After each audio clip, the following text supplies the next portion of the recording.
I never understood why Sarah's bedroom had the bay window overlooking the garden while mine faced the neighbor's brick wall.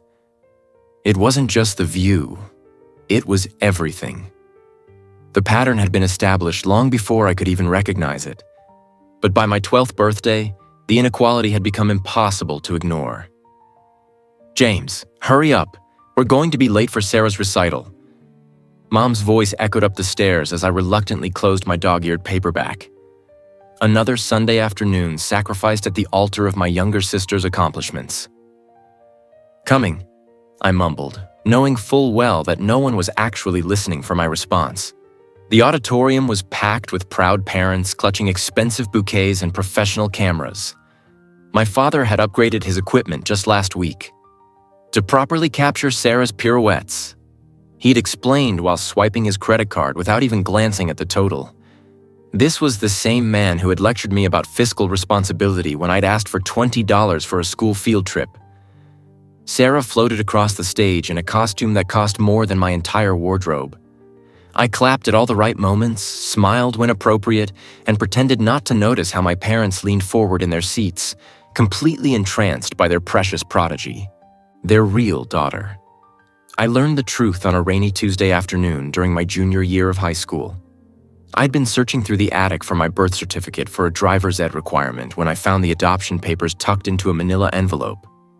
The revelation wasn't dramatic, no tears or gasps of shock, just a quiet "oh" that explained 15 years of feeling like an outsider in my own home. Later that evening, when I confronted them over dinner, my parents exchanged that look I'd seen countless times before, the one that silently communicated, "How do we handle James and his issues?" "We were going to tell you when you were older," Mom said, her fingers nervously adjusting her napkin. "I'm 17, I replied. Dad cleared his throat. "Your mother." "She's not my mother." The words came out sharper than I intended. The silence that followed confirmed what I'd always suspected. The woman who'd raised me, who packed my lunches and occasionally remembered my preferences, wasn't biologically connected to me. I was the obligation child, the one they'd taken in before they'd managed to have Sarah, their miracle baby, their actual offspring. "Of course I'm your mother," she finally said, but her eyes didn't meet mine. Biology doesn't matter. But it clearly did. It mattered in whose orthodontia they invested in, whose extracurricular activities they prioritized, whose future they actively planned for. My overbite had been a source of embarrassment since middle school. Kids called me Beaver and Bugs, and I'd developed the habit of covering my mouth when I laughed. When I'd brought up braces, my parents had sighed and talked about finances, about how expensive orthodontic work was, about how we needed to be practical about spending. 2 weeks later, they surprised Sarah with voice lessons from a former Broadway performer who charged $200 per hour. The contrast was stark and undeniable. Sarah studied French with a private tutor while I struggled through Spanish in overcrowded public school classes. She flew to New York for dance workshops while I worked weekends at the local grocery store to save up for college. She drove a brand new Volkswagen while I pedaled a rusty bicycle that had been handed down from a neighbor's son. "It's not fair," I muttered once after watching them lavish praise on Sarah for getting a B+ on a math test. I had made the honor roll for the 3rd consecutive semester, and no one had even acknowledged it. "Life isn't fair, James," Dad responded without looking up from his newspaper. "The sooner you accept that, the happier you'll be." By senior year, I had accepted it. I'd stopped expecting equality and focused instead on escape. With decent grades and a part-time job that had evolved into a full-time summer position, I had options. Not as many as Sarah would have, of course, but enough to plan my exit. The universe, however, had other plans. It started with a text message on a Wednesday afternoon during my final semester. I was sitting in calculus, half listening to Mr. Peterson explain derivatives, when my phone vibrated. "Sarah arrested. Need you to come home. Now." The message was from Dad, a man who typically communicated in person or not at all. Something was seriously wrong. I arrived home to find both parents sitting at the kitchen table, faces ashen. Mom had been crying, her mascara smeared into raccoon eyes, tissues scattered around her like confetti after a particularly depressing parade. "What happened?" I asked, dropping my backpack by the door.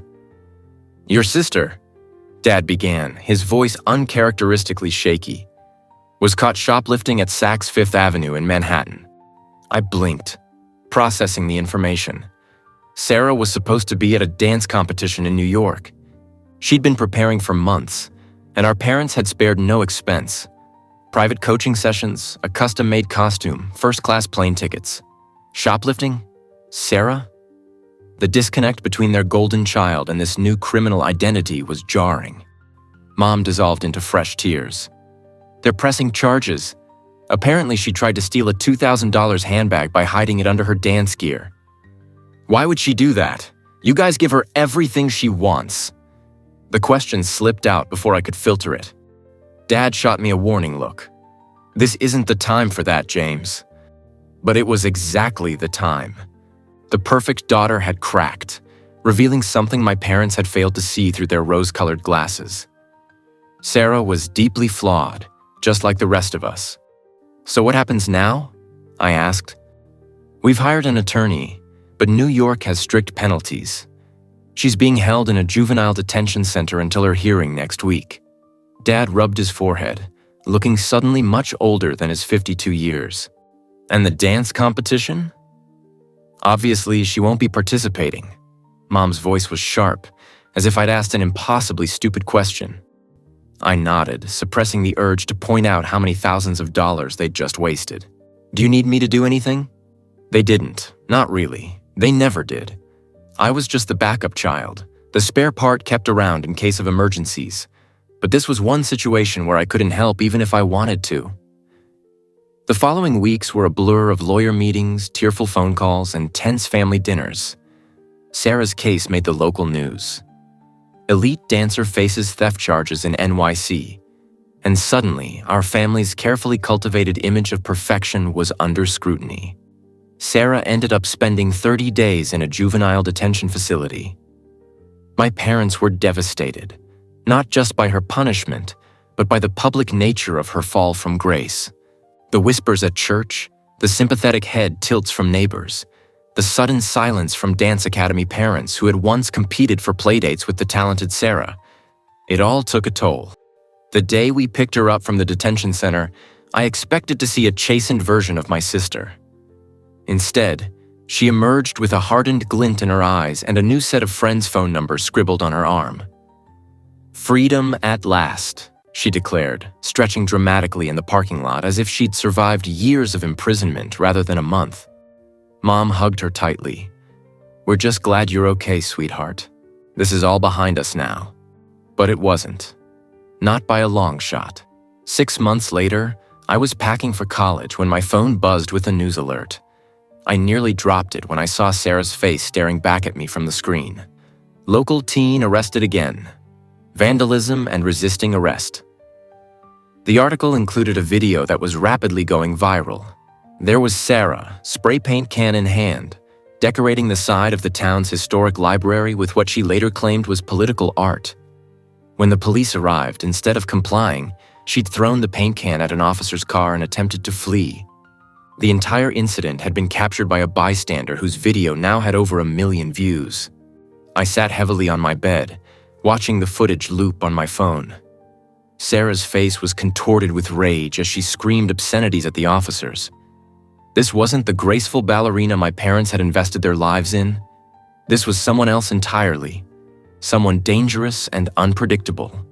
The slam of the front door announced my parents' return. They'd been at the police station for hours. "James." Mom's voice was raw from crying. "Are you home?" I found them in the kitchen. Dad was pouring himself a scotch, something I'd only seen him do at Christmas parties. Mom had aged 10 years overnight, her carefully maintained appearance now disheveled and worn. "How bad is it?" I asked, leaning against the doorframe. "Worse than New York," Dad replied, downing half his drink in one gulp. "She's 18 now, adult charges. The lawyer thinks we can get her into a diversion program," Mom added, her hands trembling as she clutched her phone. But there's the matter of the viral video. Everyone's seen it, I said. My phone's been blowing up with messages. The community we've built here? Mom's voice trailed off. I could finish the sentence for her. The community they'd built was based on being the perfect family with the perfect daughter. Now that facade had crumbled completely. What about her dance scholarship? I asked, remembering the full ride to Juilliard that had been announced with such fanfare at her graduation. Dad's bitter laugh answered my question before his words did. They rescinded it this morning. Apparently, their students need to represent the values of the institution. The irony was almost too much to bear. My parents had invested nearly $250,000 in Sarah's dance career. Private lessons, competitions across the country, custom costumes, summer intensives, all while telling me that my $3,000 braces were too expensive, that community college was more practical than the universities I'd dreamed of attending. And now it had all gone up in flames because their perfect daughter couldn't handle the pressure of perfection. We'll need to liquidate some investments for her legal defense, Dad muttered, more to himself than to me. The attorney wants a $20,000 retainer. I bit my tongue to keep from pointing out that $20,000 was roughly what I needed for my first year of college. The same college where I'd cobbled together scholarships and loans because my parents claimed they couldn't afford to help. I'm sorry this is happening, I said instead, surprised to find that I meant it.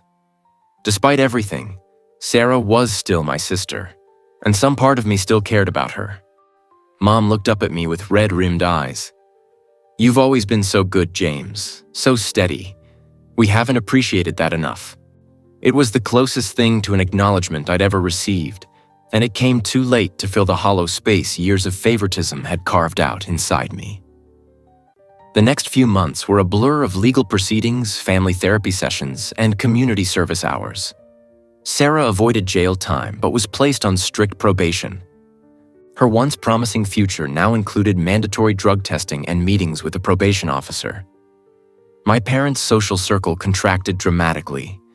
The country club acquaintances and dance moms who had once vied for their attention now crossed the street to avoid awkward encounters. Dad's business partners began excluding him from golf outings. Mom's book club suddenly had no room for new members when she tried to rejoin. Meanwhile, I thrived at State University. Away from the shadow of Sarah's preferential treatment, I discovered my own talents and interests.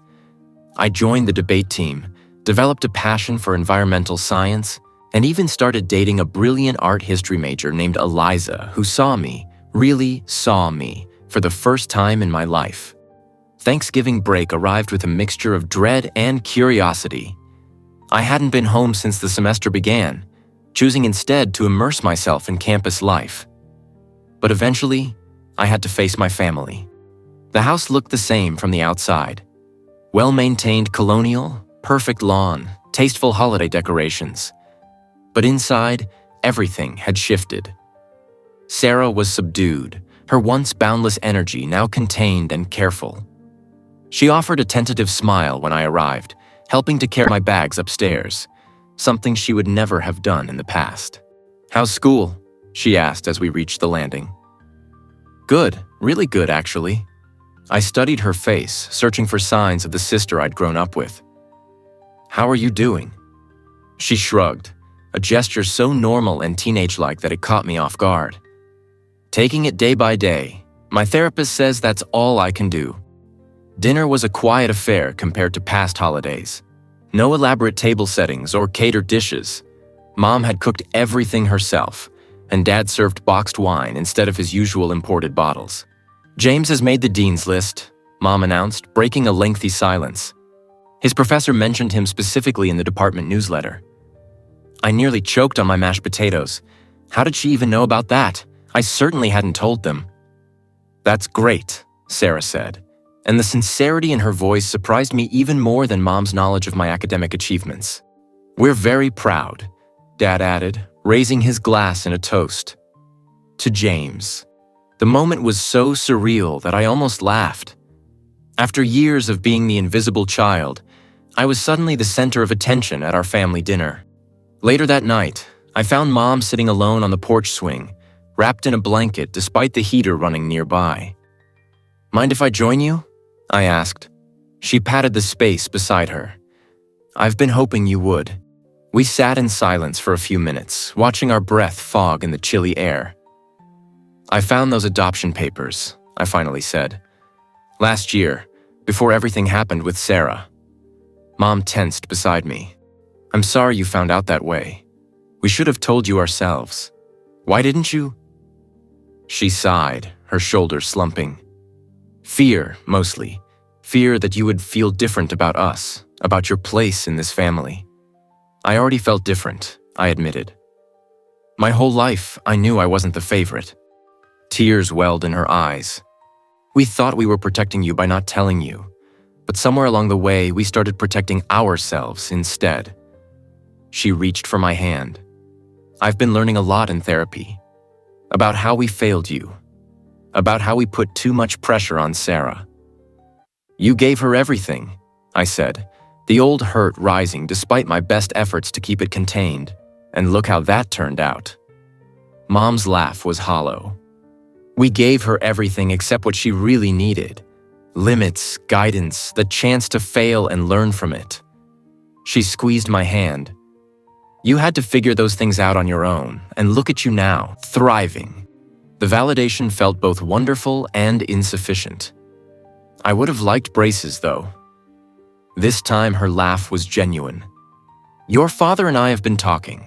We know it's late, but we'd like to help with your education. No loans, no debt. We've realized some things about priorities. I wanted to be angry, to reject their belated attempt at parenting. But sitting there in the cold night air, watching my mother's remorseful face, I could only feel relief that the truth was finally acknowledged. What about Sarah? I asked. She's starting community college in January, working part-time at the animal shelter as part of her community service. Mom smiled faintly. She seems to actually enjoy it, says she likes that the animals don't care about her past. When I returned to campus after the break, I carried something new with me. Not forgiveness exactly, but understanding. My parents had failed in significant ways, prioritizing their biological child while neglecting the one they'd chosen. But they were trying to make amends, however imperfectly. The following summer, I brought Eliza home to meet my family. Sarah was there, her probation ankle monitor finally removed, her hair cut short in a style that suited her better than the elaborate dance buns ever had. Your family's not what I expected from your stories, Eliza whispered as we helped prepare dinner. They're not the same family, I replied, watching Sarah laugh with Dad over something on his phone. We're all different now. My mother overheard and caught my eye across the kitchen island. Better different, I hope. I considered the question carefully. The inequality that had defined my childhood couldn't be erased. The years of feeling secondary, of watching Sarah receive opportunities I could only dream of, those memories would always be part of me.